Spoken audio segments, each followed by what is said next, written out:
अस्सलाम वालेकुम। In this video will discuss about the sex cord tumours and कुछ दूसरी हम चीज़ें देखेंगे।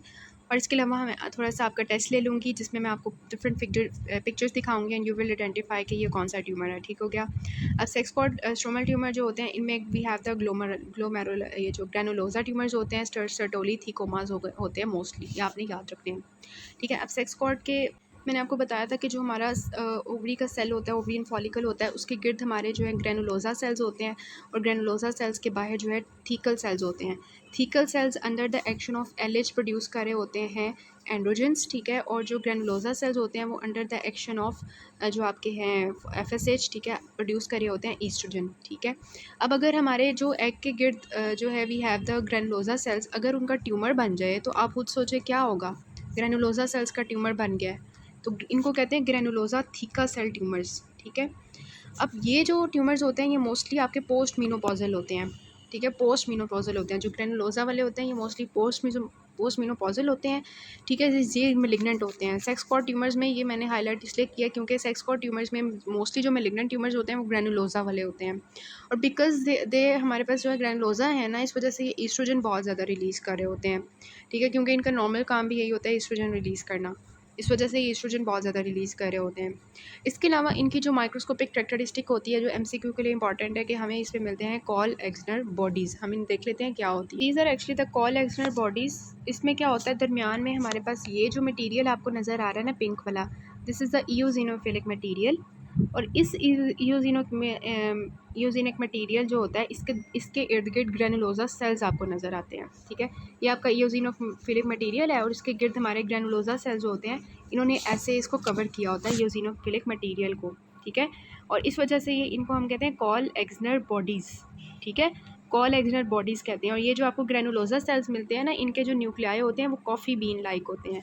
जैसे हमने पीछे कॉफ़ी बीन देखा था, वो कौन सा था, ब्रेनर ट्यूमर था। ट्रांजिशनल एपिथेलियम जो होती है यूरोथेलियम उस तरह का रिजेंबल कर रहा होता है, उसमें भी कॉफ़ी बीन लाइक होते हैं सेल्स ना।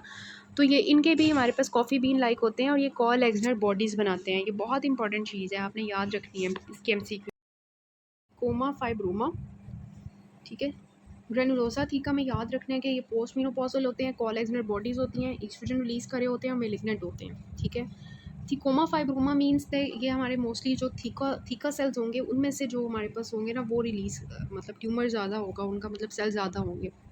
इसमें तो जो चीज़ याद रखने वाली है वो एक ही चीज़ है, दैट इज़ द कि ये हमारे पास जो है ना प्रोड्यूस कर रहे होते हैं, ये प्रोड्यूस करते हैं मीक सिंड्रोम। इनको हम फाइब्रोमा भी कहते हैं। मीक सिंड्रोम क्या होता है, जो मीक सिंड्रोम होता है जो हमें मिलता है इन केस ऑफ थीकोमा फाइब्रोमास। ठीक है। मोस्टली फाइब्रोमास के अंदर खाली अगर हम देखें तो we have this Meigs syndrome. Meigs syndrome क्या होता है, जिसमें 3 तरह की चीज़ें होती हैं। सबसे पहले तो ये आपको लंग्स नज़र आ रहा है जिसमें हमारे पास प्लूरल इफ्यूजन होती है। मीक सिंड्रोम में प्लूरल इफ्यूजन होती है। अगर हम पेरिटोनियम की बात करें तो उसमें एसाइड्स होते हैं, मींस पानी आया होता है। और तीसरा ये कि हमारे पास ओवरियन फाइब्रोमा होता है। ये 3 चीज़ें जब मिल जाती हैं, pleural effusion, ascites and the ovarian fibroma, इसको हम कहते हैं Meigs syndrome. This is your MCQ. और ये किस में होता है, फाइब्रोमास के अंदर होता है, थीकोमास के अंदर होता है। क्यों होता है, क्यों होता है हमारे पास कि बन जाता है ये हमारे थीकल सेल्स की प्रोलिफरेशन की वजह से फाइब्रोमास बन जाते हैं।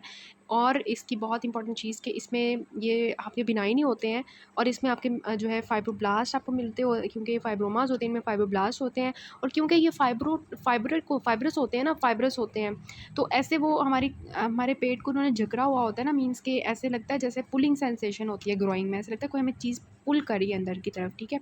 तो ये इनकी कैरेक्टरिस्टिक चीज़ होती है, ये मैंने आपको बता दिया। ठीक है। तो ये दरअसल इनकी थी। उसके बाद जो है सर्टोली लेडिक सेल ट्यूमर्स होते हैं। इनके बारे में यही होता है कि ये हमारे जो है ना टेस्टीज़ के जो सेल्स होते हैं ना, टिब्यूल्स और कॉर्ड्स, जो टेस्टीज़ मेल्स के अंदर जो सर्टोली सेल्स होते हैं उनसे रिजेंबल करे होते हैं ओवरी के ट्यूमर्स। ठीक है। और इनकी जो चीज़ है वो बस आपको यही पता होना चाहिए कि सर्टोली लेडिक में आपके testes with the tubules and cords जो है आपको नज़र आ रहे होते हैं। ऑब्वियसली ये हमारे टेस्टीज़ के होंगे ना, तो इनमें एक चीज़ और याद रखने वाली है कि ये एंड्रोजन्स प्रोड्यूस कर रहे होते हैं।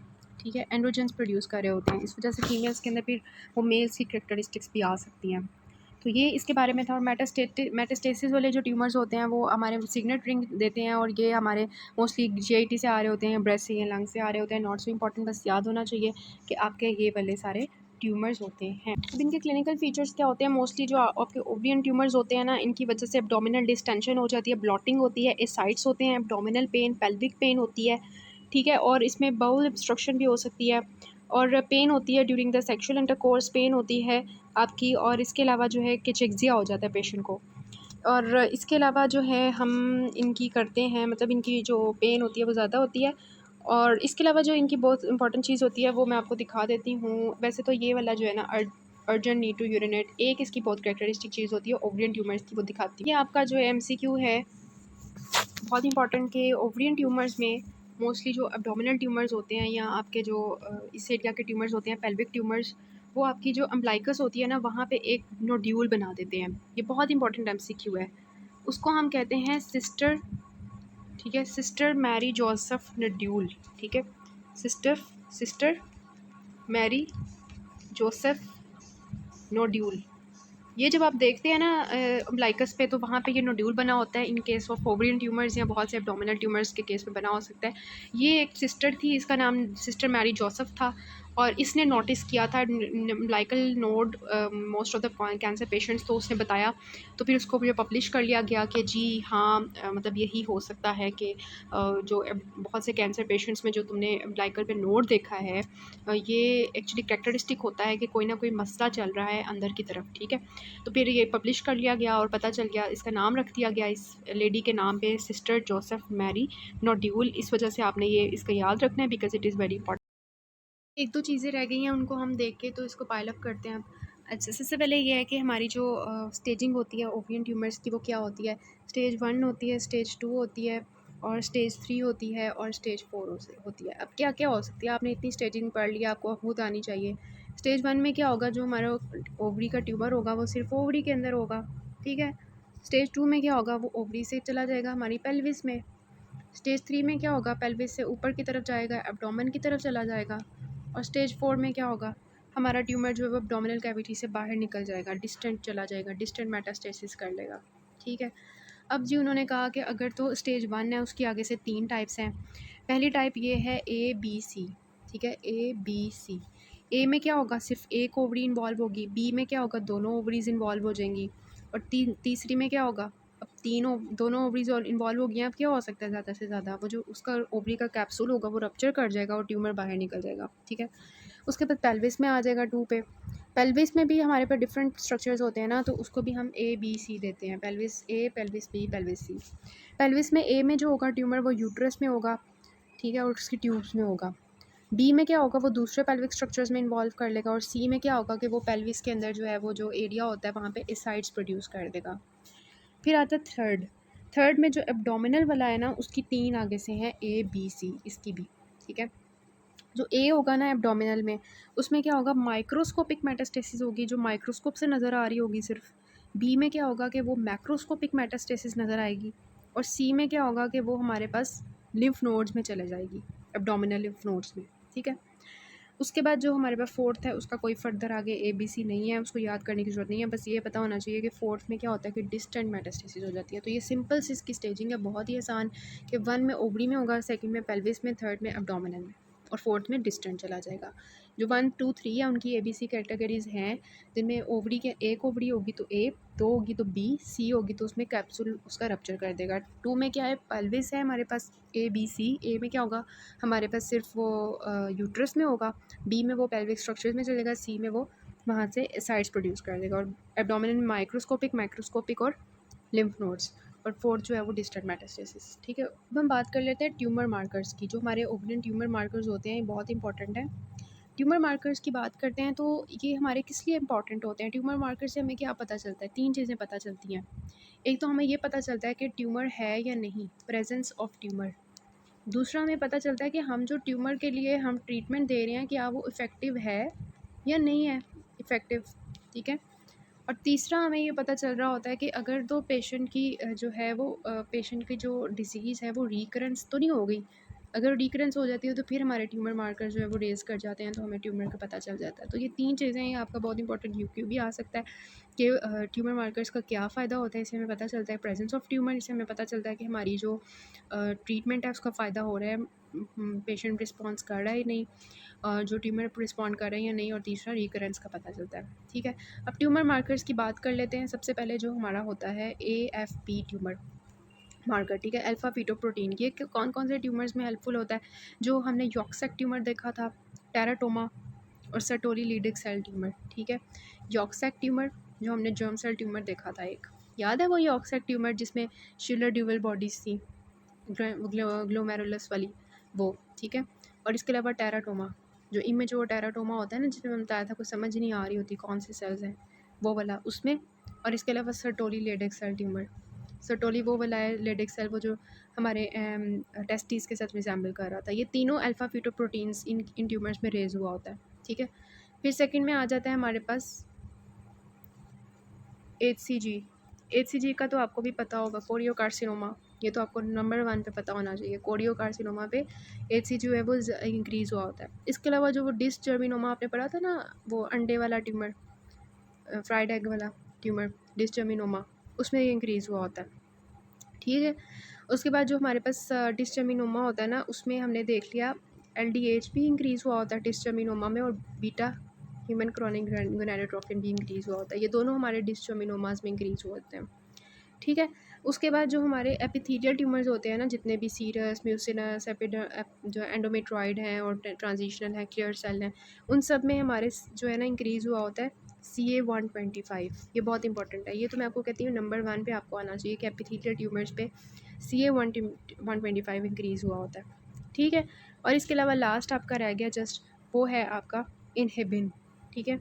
इनहिबिन जो होता है ना, ये आपके ग्रैनुलोसा सेल ट्यूमर जो होते हैं उनमें इंक्रीज़ हुआ होता है, ग्रैनुलोसा सेल ट्यूमर्स। याद है वो ग्रैनुलोसा सेल ट्यूमर जो एस्ट्रोजन रिलीज़ कर रहे थे, और उसके अंदर हमारे पास कॉल एक्सनर बॉडीज़ मिल रही थी ऐसे करके, दरमियान में ईज़ोसिनोफिलिया था, और ये हमारे कॉफ़ी बीन न्यूक्लियर सेल्स थे ग्रैनुलोसा वाले, ठीक हो गया।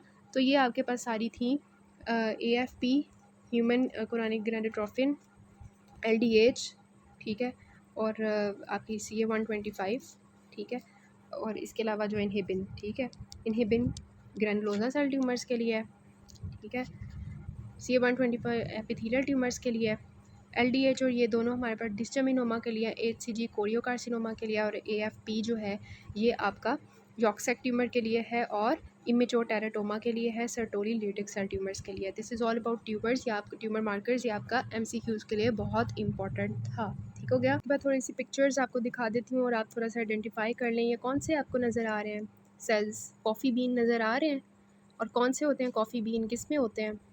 ब्रेनर ट्यूमर्स में होते हैं ना, तो ये ब्रेनर ट्यूमर है, ठीक हो गया। ये कौन से होंगे? ये भी कॉफ़ी बीन वाले हैं, ब्रेनर ट्यूमर के।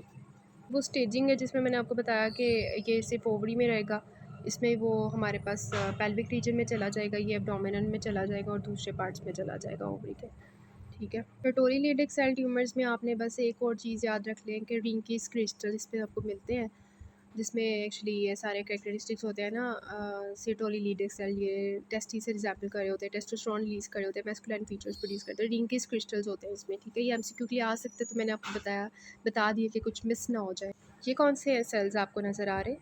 अंडे वाले, डिस्टर्मिनोमास, ठीक है, फ्राइडे के पेरेंट्स दे रहा है। डिस्टर्मिनोमास आपको जो है ना ग्रॉस में इस तरह से नज़र आते हैं, येलो कलर के, ठीक है, और इस तरह से कैप्सुलेटेड होते हैं, फॉर्म होते हैं, और इस तरह से पेल टैन का अपीयरेंस दे रहे होते हैं। इनमें सिस्टिक डिजनरेशन, नेक्रोसिस, हेमरेज वगैरह हो रही होती है, डिफरेंट साइजेस के ही होते हैं। तो बस ये इसका थोड़ा सा था, मैंने कहा बता दूँ आपको इसकी फ़ीचर्स भी। ये कौन सा ट्यूमर है जिसमें बाल हैं, हेड फैट है, कार्टिलेज है, इंटेस्टाइनल ग्लैंड्स आ गए हुए हैं, डिपोज सेल्स आ गए हैं, थायरॉयड टिश्यू भी आ गया हुआ है। ये कौन से ट्यूमर है? ये वाला टेराटोमा है। कौन सा वाला? मेच्योर टेराटोमा है, ठीक है, क्योंकि सारे किस्म के हैं।